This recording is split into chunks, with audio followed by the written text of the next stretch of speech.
Hey everyone, we're back. The Brothers of Broad Street podcast, episode 8. I'm here with Bryce. I'm Jim Croger. A lot to talk about tonight. We haven't done it in a little bit, so I'm very excited for this show. Feeling good. Jim, let's just jump right into it. Why not? Might as well. Both feet in. Let's do this. We were talking Sixers, or we were talking Bryce's best bets. Of course, we're talking Bryce's best bets. That's what I thought. We're talking nothing else except Bryce's best bets. My current record sits at 22-13. Pretty good, but last night finally happened. My first brutal bad beat.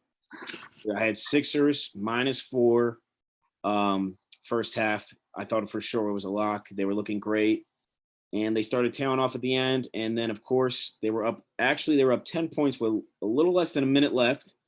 And they let up consecutive three-pointers and just didn't score. And, it was bad. I let the fans down. That one hurt. I let it down. So, I got to bounce back. I've only been picking one game. I've been real serious. So I told you guys I'm studying. I'm not trying to bet the whole board. I'm not trying to do any of that. I'm trying to, give you guys the best picks. But tomorrow night, I got 2 picks. So I don't know how. I don't know why. But for some odd reason, the Brooklyn Nets are getting 3.5 points. That's ridiculous. I don't know why the Nets are giving 3.5 points. I could go on and on about how good this team is. Everybody knows it. Everyone knows me. I'm a huge Giannis guy, and I was really high on the Bucks, but they stand no match even without Harden against the Nets. The Nets are the hottest team right now.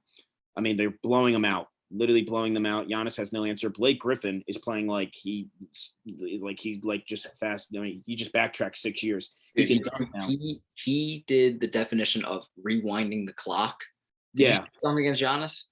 Yeah, I don't know where his knees he just tricked Detroit. Like he was just. Well, he took off for 2 years in Detroit because he didn't feel like playing. Yeah, I mean, I don't blame him. I wouldn't want to play in Detroit either. And now he's back, and he's definitely. I mean, I wouldn't say he's like all-star, super stud, but he's a huge piece of that team. They've also learned, I think Steve Nash has done a good job making adjustments. I think he's learned that DeAndre Jordan is not a good player anymore.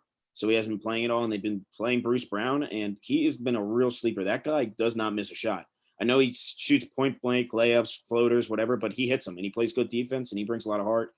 Joe Harris is a walking three-pointer. I mean, he makes more than he misses. KD's currently shooting 50% from 3. That's ridiculous.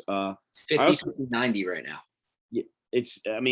I also brought this point up. I've been watching Kevin Durant play basketball for 10 years. I have never seen him miss a free throw. I know he's missed one, but I've never watched him go to the line and miss a free throw. I've watched Steph. I've watched LeBron miss literally more than I've seen him make. I've watched all the good players miss, but I've never seen Kevin Durant miss a free throw. Just want to put that out there. So tomorrow night, I like a money line, but I think for sure a lock. I think a lock is money line too, but I'll be safe and I'll take the 3.5. There's no way the Nets are losing. If they lose, there's no way they're losing by 3.5.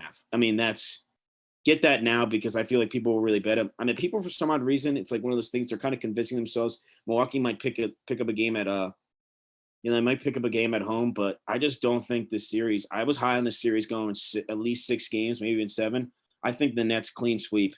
I think they're way better. I think they're so much hotter. I think the Bucks they're not playing good basketball. Chris Middleton is not in sync right now. Forbes hasn't been hitting his shots. They're really missing out on Don DiVincenzo. I told you that was a huge loss.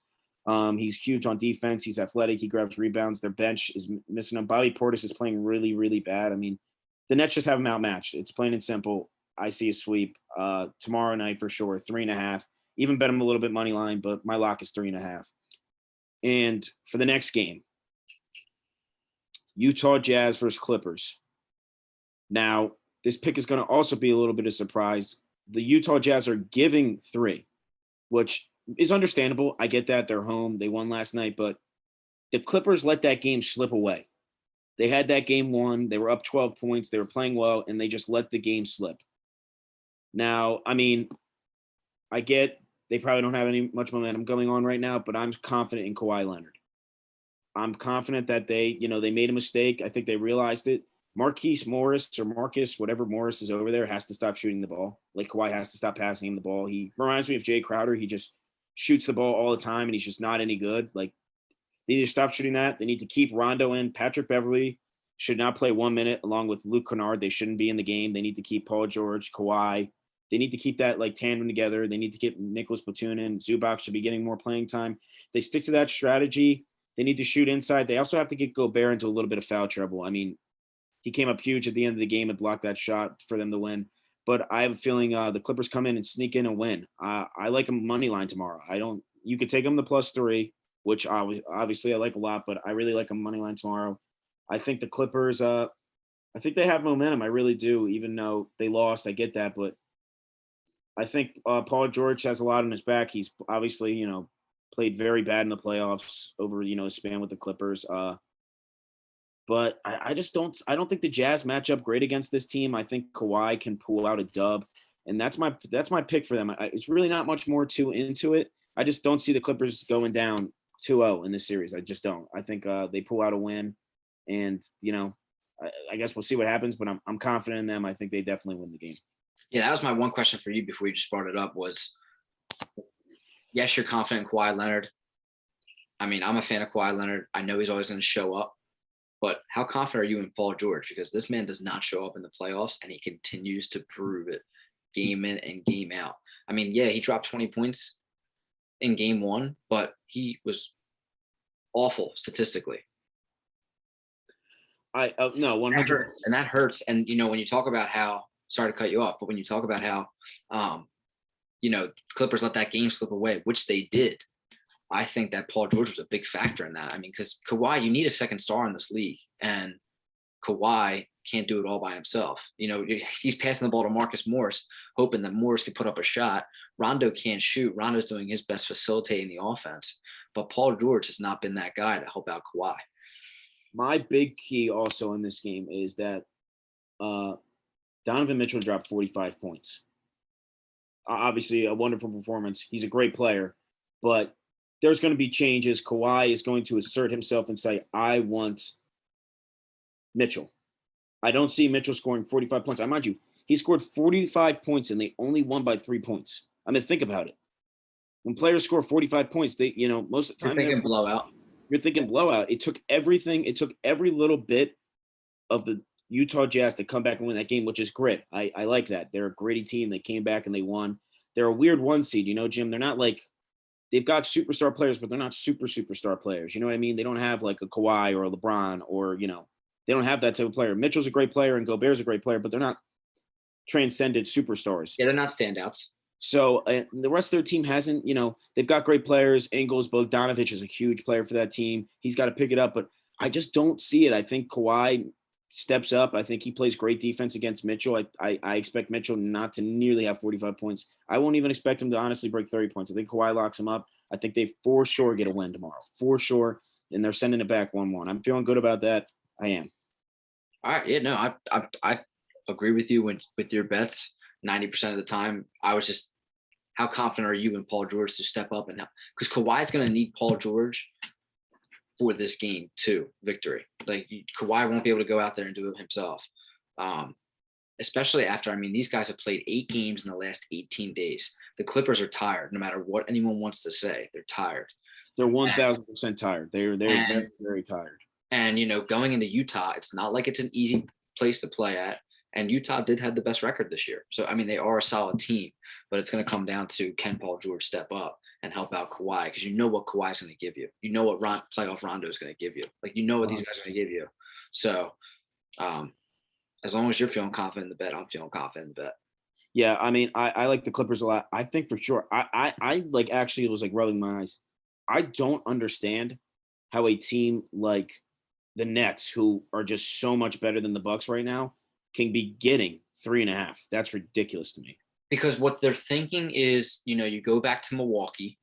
All right. Milwaukee, to save their season, has to get a game. You know what I'm not saying. Well, they have to win game 3. I don't think they're going to win. But I'm saying, like, in the betting world, you got to think like, all right, Milwaukee's got to get something. You know what I mean? No, they have to for sure. Now, you knew me, Jim. Harden is out game 3. Harden's out, but there's no ifs, ands, buts about it. The best player in the league right now is Kevin Durant. This is why when we had our conversation on the last podcast, this is exactly why I wanted the Bucks to win, because the Nets, like, we can't even deny it. They're solid and they're winning this game 3 tomorrow, no matter what. Kyrie Irving, I don't care how many days he takes off or whatever. When this guy plays, he is extremely good. And I hate I absolutely hate Kyrie Irving, but there's no denying he's so good and he's been playing unbelievable. like I want to ask you this question. Do you think he's better than Allen Iverson? I think that's a very interesting question to talk about. That's like a really, really, really, really. I mean, you want to talk about a debate? That's a really hard debate. I got to go with AI. I just do. I got to go with Allen. Kyrie's got the ring. Kyrie's got, you know what I mean? The ring. He's probably getting 2 this year. He's probably getting his in the second one. Yeah. And when Kyrie dribbles, dude, it's crazy. Like, you'll see the ball go away from him, and then he'll have it on his other hand in a split second. It's Also, like, the fact that I've been watching I've watched the Nets games probably, like, I've watched like the full Nets games, even when they're blowing out. Like, I watched their whole team. Kevin Durant and Kyrie like are like not missing shots at all. Like, they're not missing whatsoever. Like, they're just shooting at an absurd rate right now. The other day I watched them against the Celtics, and they missed one shot in the third quarter, the whole team. The Nets missed one shot in the third quarter. One shot. That's like insane. Dude, when it's fun, you bring up that Celtics series. I didn't really get to see the Celtics versus Brooklyn Nets play, but I turned on the game. There's about 7 minutes left in the game. The Celtics, I think it was in the third quarter. The Celtics were down by 10 points. No, it might have been fourth quarter. I forget. Celtics were down by 10 points. They were close. Tatum's balling out, doing everything that he possibly could. Kevin Durant, right? He pulls up from 3-point on the corner, makes it. Right, next possession, Kyrie Irving gets a steal on defense, fast break in the same spot that Kevin Durant just shot the 3-pointer. Kyrie Irving pulls up, makes a 3. Right, so now that's a 6-point swing like that. Now Celtics are down by 16. Brad Stevens calls a timeout. After the timeout, the Celtics come back down, miss a shot. James Harden comes up in the same exact spot. He puts up a 3-pointer and makes it. And I'm thinking to myself, I'm like, this is before our podcast episode. I'm like, dude, these guys are good. That's 9 points. It was 9 points in literally the blink of an eye. Like, so fast. The Celtics and Tatum were given everything they possibly could. And these 3 guys hit 3 shots, like, not even like bouncing the rim, whatever, like 3 swishes. And I'm thinking to myself, like, that's on demand, like on control. They just did that on command. Yeah, I mean, it's really ridiculous. I mean, we'll get more into that. But Bryce's best bets, just recap what you got. Best bets tomorrow. I love the Nets plus 3.5. Sprinkle them a little bit money line if you're feeling it, not too big, but a little bit. Absolutely love them 3.5. And I like, you could take them obviously with the points, the plus 3, but I like the Clippers a lot. I wouldn't say love, but I like him a lot to get a win tomorrow. I think Kawhi shuts down Mitchell. I actually think they cruise by. I think they win this game, not easily, but I think it won't be, I don't think they're going to blow a lead like they did the first night. I think they, know what they need to do to win, and hopefully Tyronn Lue can, develop a strategy. Rondo needs to step up, be playoff Rondo, and Paul George, he needs to step up, and they can win the game. It's time for him to step up. I mean, after the bubble last year, he was talking about how, you guys are going to see a different playoff P, all this kind of stuff. I mean, he's got to show up. If he shows up, the Clippers are a scary team. Scary team. If he performs to how we all see him as the type of player that he is, because we do see him as a superstar in this league. If he shows up like that, the Clippers are winning the series. But if he doesn't, the Jazz, with how they're constructed, have a very good chance of taking this. Yeah, 1,000%. By the way, 22-13. Got to keep it up. The high winning percentage. We're going to switch gears real quick, and we're going to do trivia. We haven't done it a little bit. But one quick trivia question I want to ask you guys is, which player currently holds the most hits in the season, Major League Baseball? Once again, which player holds the record for most hits in a season in the MLB? Give that a little bit of thought. The player had a very good career to help you guys out, but we'll post that answer later. And we're going to go on to part 2 of this episode. A lot of topics to talk about. We're going to talk about the Sixers game last night against the Hawks. We're going to talk about the Bucks and Nets series. We're also going to discuss LeBron James changing his jersey number from 23 to 6. And then we're going to finish off talking about Colin Cowherd ranking his top 10 players in the playoffs right now. It was absolutely ridiculous. So we'll see you guys in a little bit. Thanks for tuning in.